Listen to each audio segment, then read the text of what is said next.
చెప్పినప్పటికీ కూడా ఎవరు దాన్ని పాటించలేదు. కలియుగంలో ఎవరు పాటించలేదు. కలియుగ ప్రభావం వల్ల ఎవరు దాన్ని పాటించలేదు. పాటించకపోవడం వల్ల కలిగిన ప్రభావం ఏమిటి? భయంలో కూరుకుపోయారు, దుఃఖంలో కూరుకుపోయారు, మోహంలో కూరుకుపోయారు, మాయలో కూరుకుపోయారు. కాబట్టి శ్రీకృష్ణుడు దీన్ని తలచి, దీన్ని గమనించి, ఓ నేను చెప్పిన మాట ఎవరికి అర్థం కాలేదు కాబట్టి నేనే వెళ్ళి ఏ విధంగా ఈ మాటను ఆచరించాలో చూపిస్తా అని భావించి 500 సంవత్సరాల కిందట శ్రీ చైతన్య మహాప్రభు రూపంలో ఇక్కడికి ఆవిర్భవించారు. ఇది మనకు భాగవతంలో స్పష్టంగా చెప్పబడింది. అది చైతన్య మహాప్రభు. అది దానికి దీనికి సంబంధం ఏంటి? అయితే చైతన్య మహాప్రభు యొక్క ముఖ్య కార్యక్రమం ప్రతి ఒక్కరికి కృష్ణ భక్తిని నేర్పించడం, కృష్ణ భక్తిని ఏ విధంగా చేయడం నేర్పించడం, సమస్త దుఃఖాల నుంచి వాళ్ళని తొలగించడం. అదే అందుకోసం ఆయన ఏం చేశారు? ఉండేది పూరీ క్షేత్రంలో. ఈ జగత్తులో 48 సంవత్సరాలు ఉన్నారు భౌతిక జగత్తులో లీలలు. దానిలో 24 సంవత్సరాలు శ్రీధామ్ మాయాపూర్ నవద్వీపంలో 24 సంవత్సరాలు ఉన్న తర్వాత అక్కడ సంకీర్తన చేసేవాడు. ఏ విధంగా మనం సంకీర్తన చేశామో ఆ విధంగా సంకీర్తన చేసేవాడు.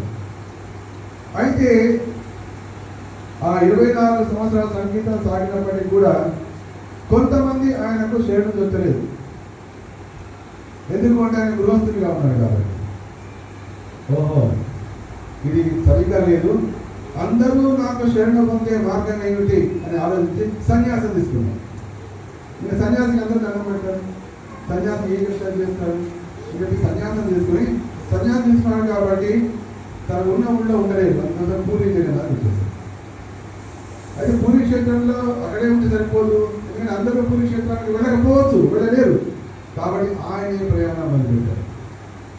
ప్రయాణం చేస్తూ ఎవరికి ఇంకా ప్రచారం చేయలేదు. ఆయన ప్రచారం ఒకటి ఏమిటంటే రాగానే ఆయనకి ఎవరు ఎదుర్కొంటూ వస్తే వాళ్ళకి ఆలోచించుకోవాలి. ఎవరిస్తే వాళ్ళకి కావాలి. ఇప్పుడు మన చేయమని ఇస్కాన్ అందరూ చేస్తారు. అందరూ మా చేయమని ప్రభుజీ మా సెంటర్కి రండి అలా మనకు వస్తున్నారు. ఆలింగనం చేస్తున్నారు. ఆలింగనం చేసుకోగానే ఆ వ్యక్తిలో వెంటనే కృష్ణ ప్రేమ ప్రవేశించింది. వెంటనే కృష్ణ ప్రేమ యొక్క లక్షణం ఏమిటంటే నయనం గరదశ్రుధారయ వదనం గద్గతరుద్ధయా గిరా పులకైర్నిజితం వపుక్కదా. ఆ వరకు ఆనందాశ్రువులు, పులకలు, నృత్యం చేయడం, పాలవస్త్రం, పిచ్చిదనం, ఈ విధంగా అదే ప్రచారం. ఆ వ్యక్తి తన గ్రామానికి వెళ్ళేవాడు, వెనక్కి వెళ్ళిపోయేవాడు. వెనక్కి వెళ్ళిపోయి వేరే వాడిని ఆలోచన చేస్తున్నాడు, వాడికి ఆలోచన వచ్చాడు, వాడు ఇంకోటి చేశాడు, వాడు ఇంకోటి చేశాడు, వాడు ఇంకోటి, ఈ విధంగా మొత్తం కృష్ణ ఆయన ఈ ప్రచారం చేస్తూ ఇక్కడ కనిపిస్తుంది కదా. ఏం కనిపిస్తుంది? ఇక్కడ భారతదేశ పటం కనిపిస్తుంది. ఇక్కడ ఆంధ్రప్రదేశ్, తెలంగాణ రెండు కనిపిస్తున్నాయా? కిందనేమో ఆంధ్రప్రదేశ్. మీకు తర్వాత సాఫ్ట్ కాల్ పంపిస్తాను. ఇది కూడా ఇక్కడే ఉంటుంది, మీకోసం పట్టుకొచ్చారు. జిల్లా పట్టుకుంటాం, ఇక్కడే ప్లేస్ చేద్దాం. అప్పుడు ఎప్పుడు కావాలి అప్పుడు వచ్చి మీరు చూడచ్చు, ఓహో మహాప్రభు ఇక్కడ వచ్చారు అని మనం తెలుస్తుంది. ఎందుకంటే అది తెలుసుకున్నప్పుడే చూడండి, ఆయన సన్యాసం చేసుకోమని అది నడుస్తూ వచ్చారు. దక్షిణ భారతదేశానికి వచ్చిన పూరీ క్షేత్రంలో ఒరిస్సాలో ఫస్ట్ ప్రయాణం జరిగింది. తర్వాత ఆంధ్ర రాష్ట్రంలో ప్రవేశించారు. అది శ్రీకూర్మంలో ప్రవేశించారు. శ్రీకూర్మంలో మొట్టమొదటి లీల జరిగింది. అంతేకాకుండా అక్కడ దివ్యమైన సందేశం లభించింది. ఏమిటి అది? జ్ఞానానికి కృష్ణ ఉపదేశ్ అమర ఆజ్ఞాయ గృహాయ తారాదేశ్.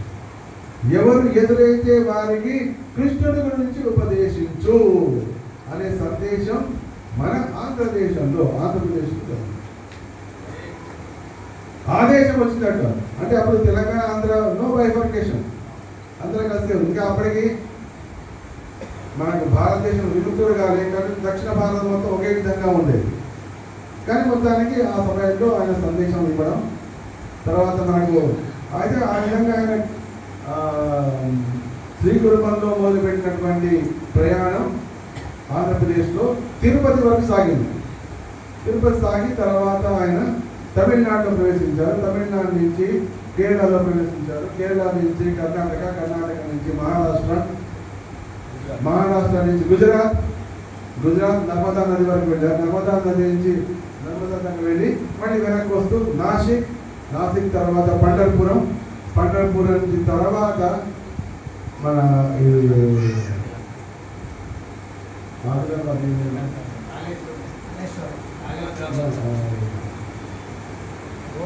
దండకారణ్య ఏరియా, దండకారణ్య ప్రవేశించి అక్కడి నుంచి తెలంగాణ ప్రాంతంలో ప్రవేశించారు.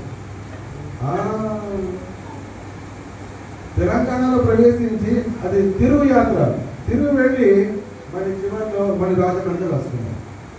ఆయన వెళ్ళారు కాబట్టి ఆయన ఎక్కడెక్కడ వెళ్ళారో అక్కడ అన్ని ఇస్కాన్ సెంటర్లు వచ్చినాయి. అదే రాదు. ఈ సిరిసిల్ల ఈ ప్రాంతం ఎక్కడ వెళ్ళి ఉంటారు కాబట్టి అందరూ భక్తులు, మాతాజీలు, ప్రభువులు అందరు సంగీతం చేయడానికి ఎక్కడి నుంచి వచ్చింది? మీ పూర్వీకులు ఎవరో ఎక్కడో లింక్ అయి ఉంటుంది. సెంటర్లని రావడానికి ఆయన విత్తనాలు తెలియదు, భక్తి విత్తనాలు.